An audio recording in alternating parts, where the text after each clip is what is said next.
Hello friends, I will now discuss question number 17 of the topic thermodynamics.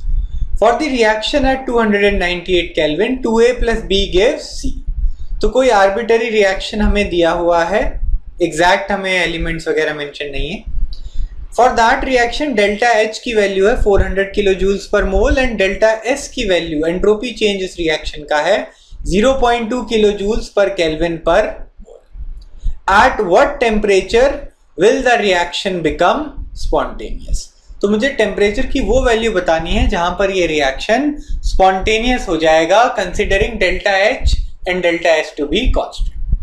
तो हमें यहाँ reaction दिया हुआ है, डेल्टा H की वैल्यू मैंने यहाँ पर नोट कर ली. यहाँ पर वैल्यूज किलो जूल्स में थी तो मैंने उसको 1000 से मल्टीप्लाई कर दिया है और आंसर आ गया जूल पर मोल में. सिमिलरली एंट्रोपी चेंज की वैल्यू भी किलो जूल्स में थी, उसको 1000 से मल्टीप्लाई करके 200 जूल्स पर केल्विन मोल मैंने लिख लिया. अब मुझे देखना है कि किस टेम्परेचर पे रिएक्शन स्पॉन्टेनियस हो जाएगा और स्पॉन्टेनिटी की कंडीशन होती है Gibbs free energy change should be less than 0. Delta G की वैल्यू जब 0 से कम होती है तो रिएक्शन इज स्पॉन्टेनियस. और डेल्टा जी जो फंक्शन है उसका फॉर्मूला होता है delta H minus T delta S.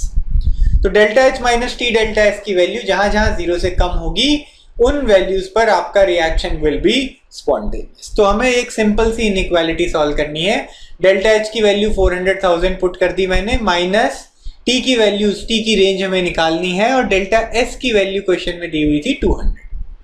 Please आप यूनिट्स पे ध्यान देना, यहाँ पर भी जूल्स है, यहाँ पर भी जूल की टर्म्स में आपका एनर्जी जो भी चेंजेस है वो मेंशन किए हुए हैं. So this term should be less than 0. तो ये जो माइनस 200t है ये राइट हैंड साइड जाके प्लस 200t हो जाएगा. सो 200t इज ग्रेटर देन 400,000.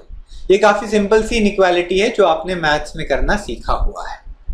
तो यहां से मैं 200 को दूसरी टर्म से डिवाइड कर दूंगा तो t की वैल्यू आ जाएगी it must be greater than 2000 kelvin. तो t की वैल्यू 2000 केल्विन से जब ज्यादा होगी तो डेल्टा g की वैल्यू 0 से कम आ जाएगी. So for t greater than 2000 Kelvin reaction is spontaneous. अगर t की वैल्यू 2000 से कम होएगी तो डेल्टा g पॉजिटिव हो जाएगा, रिएक्शन जो है वो नॉन स्पॉन्टेनियस हो जाएगा. और अगर आप वैल्यू को एग्जैक्टली 2000 केल्विन पुट करते हैं तो you will realise delta g is equal to 0 which means the reaction is in equilibrium. तो क्रिटिकल वैल्यू है हमारी 2000 केल्विन, इसके ऊपर जो है reaction is spontaneous. So this is our required answer. If you found this video useful, do like it and share it with your friends. Do not forget to subscribe to our channel. Thank you so much for watching this video.